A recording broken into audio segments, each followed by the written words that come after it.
in 1979. We have a reunion every 5 years.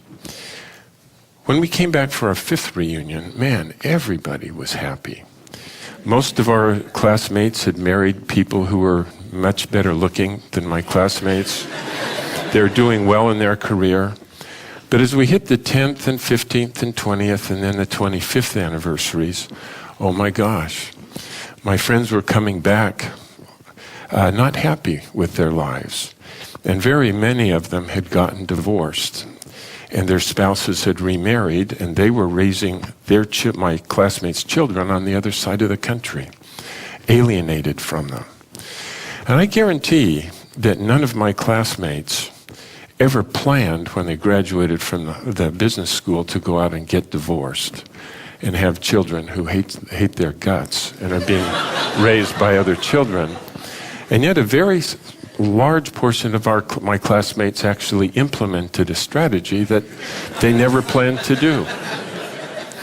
And it turns out that the reason why they do that is the very same mechanism, and that is the pursuit of achievement. So everybody here is driven to achieve.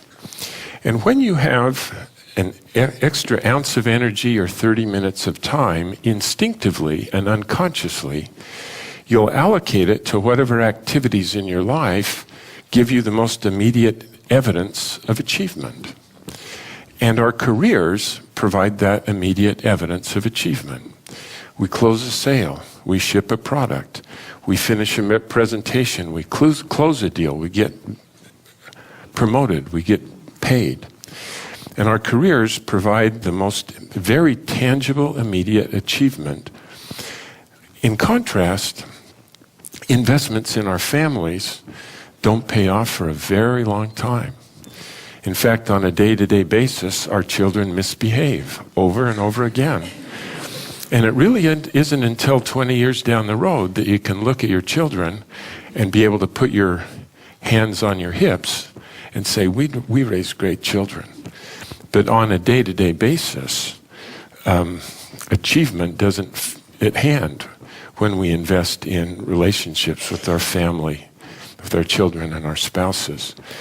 And as a consequence, people like you and I who plan to have a happy life, because our families truly are the deepest source of happiness in our lives, find that although that's what we want, the way we invest our time and energy and talents causes us to implement a strategy that we wouldn't at all plan to pursue. And so I wanted to just offer that one as something to think about. The reason why successful companies fail is they invest in things that provide the most immediate and tangible evidence of achievement. And the reason why they have such a short time horizon is that they are run by people like you and I. And we then apply that very same thinking process in our personal lives with sad results. Let me just offer another thought that might be useful. I was driving to work a number of years ago, early, and when I was on Huron Avenue in Cambridge, I just had a feeling that something important was going to happen to Clay Christensen, and I was going to be given a much more consequential business opportunity than I have just as a plain old professor. And a couple of weeks later, somebody who was in that position announced that he was leaving, and I put 2 and 2 together and decided, gosh, it sounds like for whatever reason I just had this feeling that I'm going to be his replacement. So the day came, and they chose another person. And I wondered, why did I have that feeling that an important thing was going to happen to me? Did the people kind of lose guts, or I don't know. But I wrestled with how will they measure Clay Christensen's life If they're going to not make me the leader of a large institution, how do I know whether my life has been worth living? And again, how will I measure my life? And I realized that I studied this for a long time, and I reached the strangest conclusion that God doesn't employ accountants or statisticians. And what I mean by that is because you and I have finite minds, when we try to understand what's going on in the world, we have to aggregate things. So in your companies, you can't keep track of every individual invoice. And so you have to aggregate all those up so that you have receivables and payables and revenues. And you can't keep track of every element of cost. And so you have to aggregate all that up into total cost categories. And then you subtract that from this. And there's a number. And that's the way we try to understand the world, is because we have limited minds. We have to aggregate things up. And then we'll look at that number compared to last year's number, and if it's better, then we say we're doing better. And that's the way we look at the world because of our minds. And it has then another interesting effect on us, and that is because we have to aggregate, we get a sense of hierarchy in the world.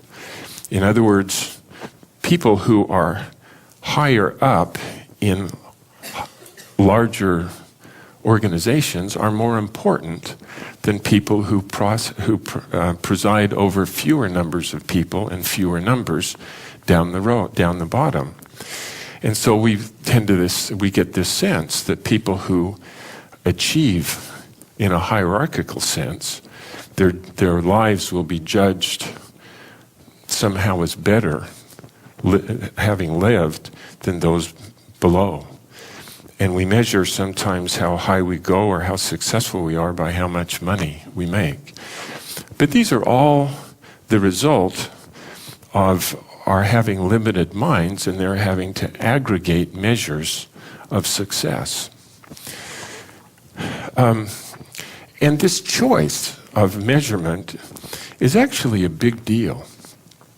In a company, for example, if you measure profitability by return on net assets, that's a ratio. And sure, you could be innovative, develop successful new products, and take that profitability and stick it into the numerator of the ratio.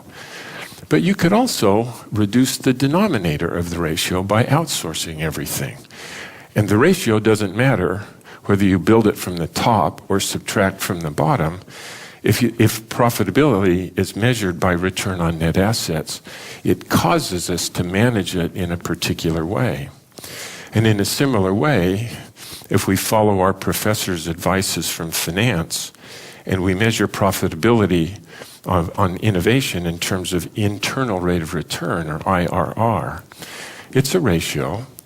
And sure, you could get the ratio up by being successful with innovation, but you also could get that measure up by only investing in short-term projects. And it's just a long way of saying, be careful in how you measure profitability in your company. So how do you measure the success of your life? And as I mentioned, it's because we have to aggregate. We have this sense of hierarchy, wealth, and so on. But the reason I concluded that God doesn't employ accountants is he has an infinite mind.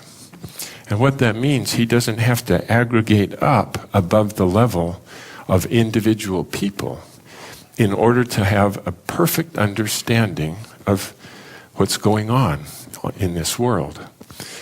And when I realized that he doesn't have to aggregate up above the level of individuals, then I realized, oh my goodness, when I have my interview with God at the end of my life, he's not going to asked to show me how high I went in anybody's org chart, or how much money I left behind in the bank when I died.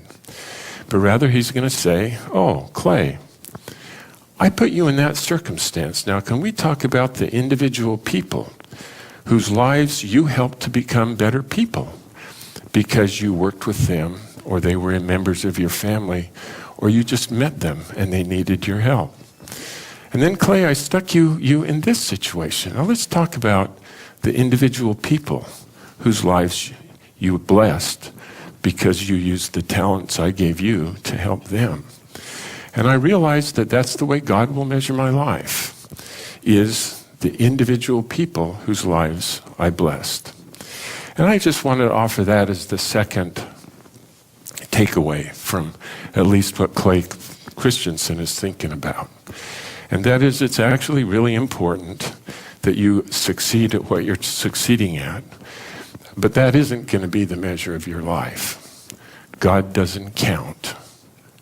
He doesn't aggregate. And he's just going to assess you on the basis of how well you helped other people be better people. Well, God bless you. I hope that some of these ideas will be helpful to you, and that you will be successful in the way that God will measure success. Thank you.